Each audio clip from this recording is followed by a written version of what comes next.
जय श्री कृष्णा दोस्तों हम आज के लेक्चर में जो हमने इनकम टैक्स में लेसन नंबर 2 फिनिश किया था एग्रीकल्चरल इनकम, एक बार क्विक रिवीजन उसका कर लेते हैं। फिर उसके कुछ क्वेश्चंस रह गए थे, वो क्वेश्चंस भी कर लेते हैं ताकि हम अपने आगे के चैप्टर्स पे प्रोसीड कर पाएँ।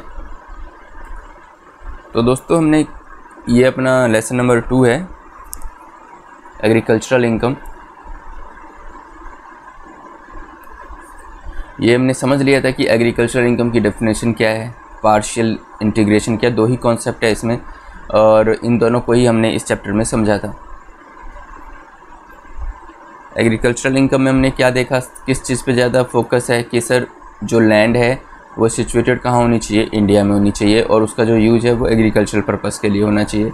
सेकंड हमने देखा जो सर लैंड से जो इनकम डिराइव हो रही है, चाहे वो कल्टीवेशन की है, रेंट की है, ठीक है ना, तो वो सारी की सारी एग्रीकल्चरल इनकम होगी। बट कंडीशन वही है कि सर सिचुएटेड इन इंडिया होनी चाहिए और एग्रीकल्चरल पर्पस के लिए यूज़ होना चाहिए, फिर एग्रीकल्चरल ऑपरेशन के लिए यूज़ होना चाहिए, ये हमने देख लिया था।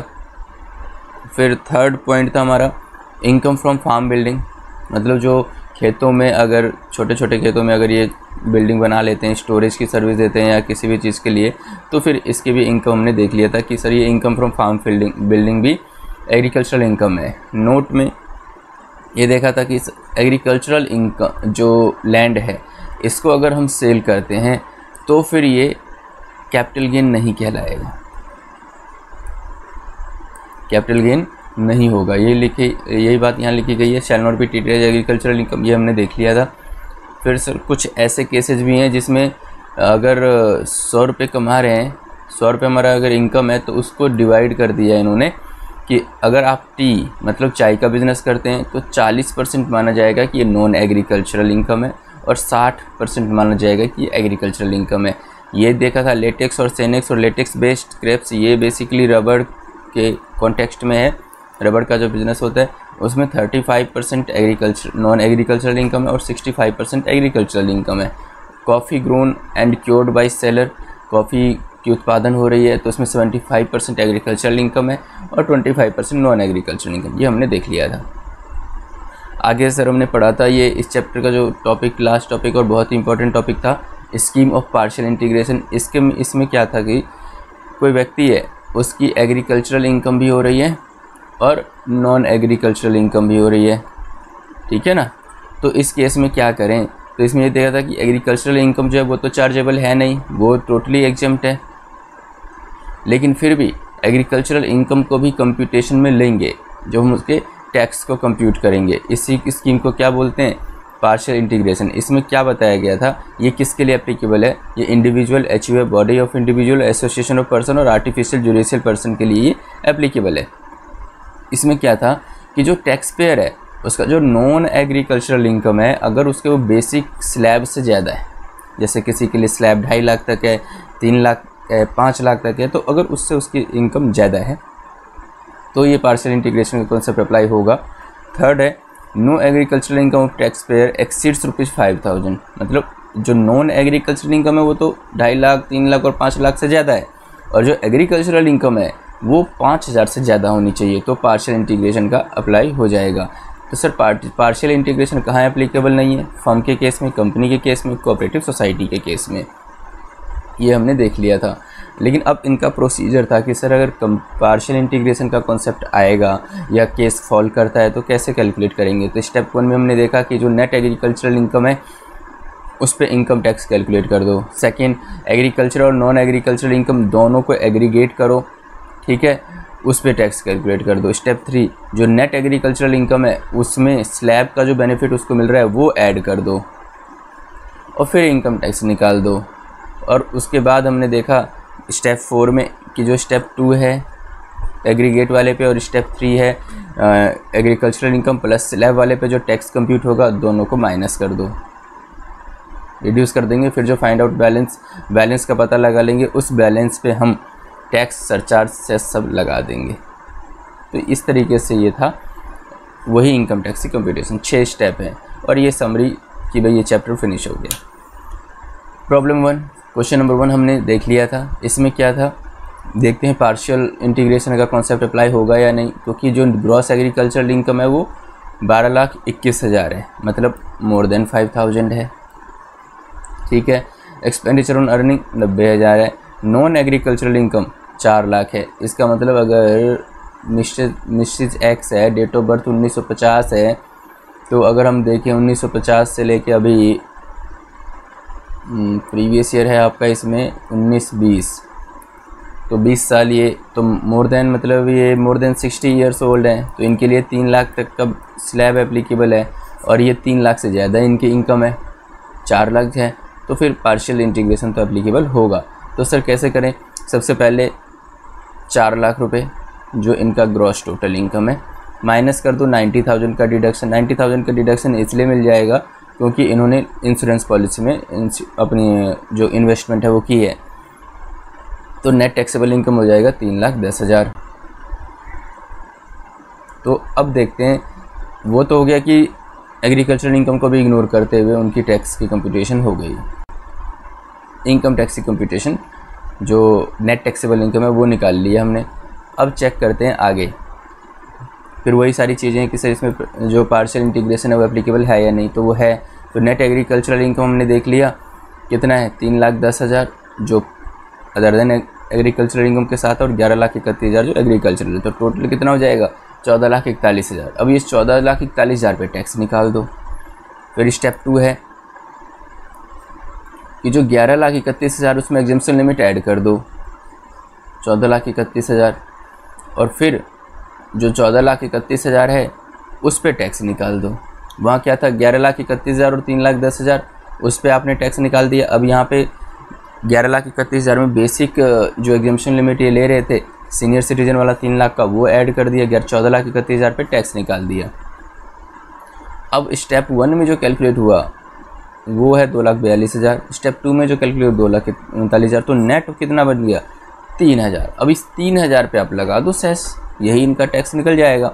अब 3,000 में इनको, क्योंकि इनका जो नॉन एग्रीकल्चर इनकम है 5 लाख से कम है, 5 लाख से कम है, तो इनको रिबेट मिल जाएगा। 87A में 2,500 का रिबेट मिलता है, तो 3,000 का टैक्स बना, 2,500 का रिबेट मिल गया, तो नेट सेस कितना बन जाएगा?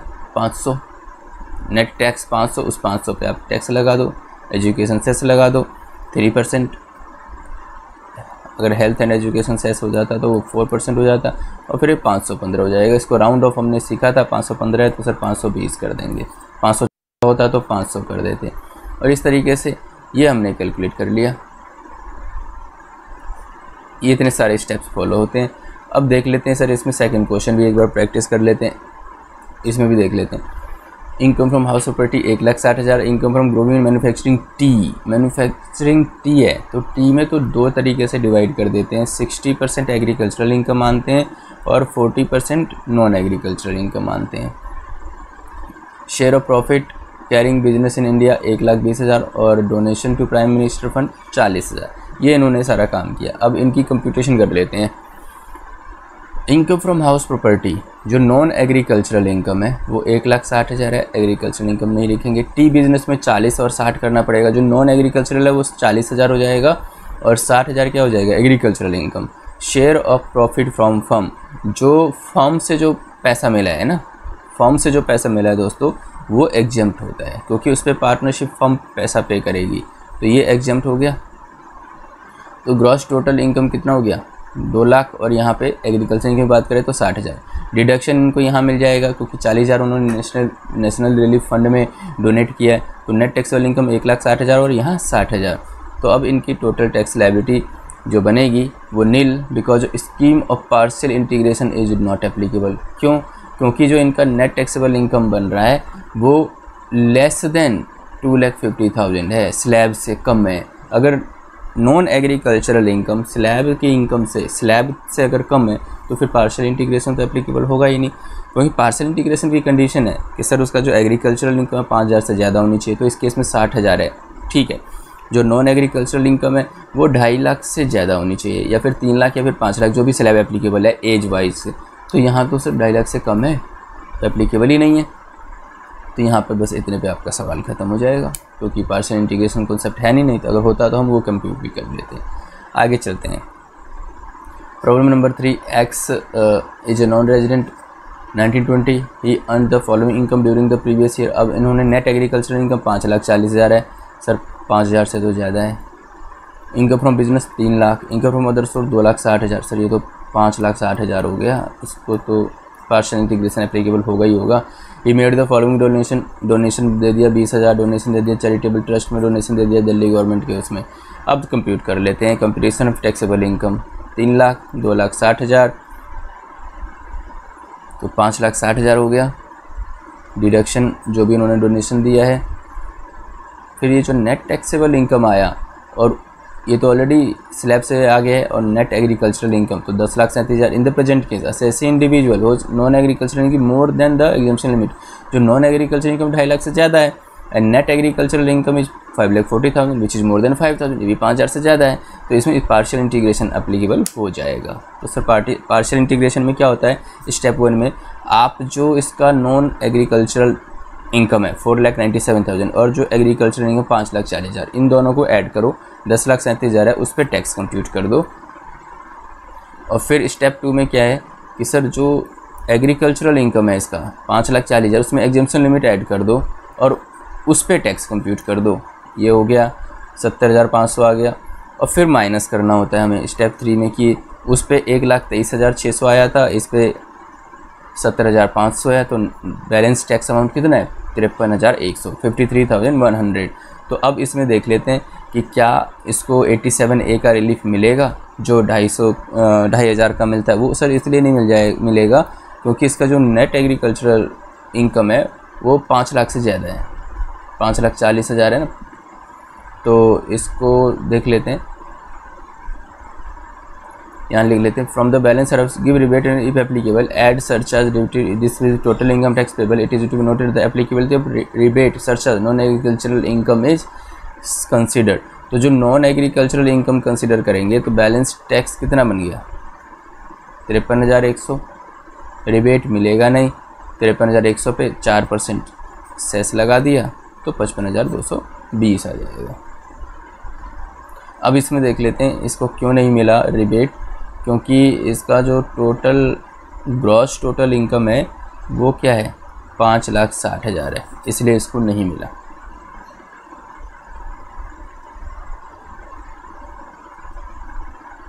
तो इस तरीके से हमने इसका टैक्स कैलकुलेट कर लिया।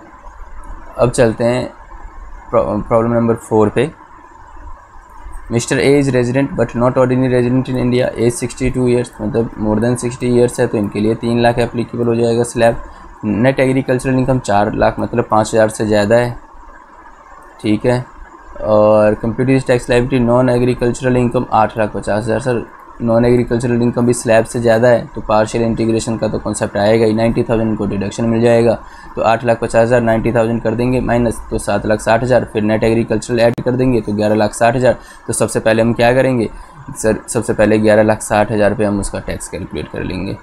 तो 11,60,000 पे टैक्स कैलकुलेट कर देंगे। स्टेप 2 में क्या करेंगे, सिर्फ एग्रीकल्चरल इनकम जो भी है 4 लाख में उसका जो स्लैब बेनिफिट है 3 लाख, 7 लाख पे टैक्स कैलकुलेट कर लेंगे। फिर स्टेप 1 में जो 1,58,000 टैक्स आया था, स्टेप 2 में 50,000 है वो माइनस कर देंगे, 1,08,000 आ जाएगा। इसमें देख लेते हैं रिबेट मिलेगा नहीं मिलेगा, रिबेट नहीं मिलेगा, तो 1,08,000 माइनस रिबेट नील हो जाएगा और सेस कैलकुलेट कर देंगे, तो सर ये आ जाएगा टैक्स पेबल।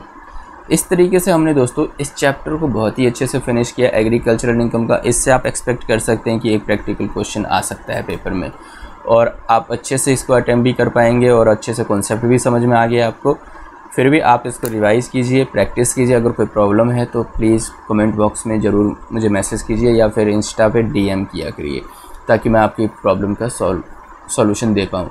तो दोस्तों मिलते हैं नेक्स्ट लेक्चर में, और जो हमारा नेक्स्ट लेक्चर है वो देख लेते हैं किस से रिलेटेड होगा। नेक्स्ट लेक्चर हमारा रेजिडेंशियल स्टेटस से रिलेटेड होगा, लेसन नंबर 3। तब तक के लिए गुड बाय फ्रेंड्स।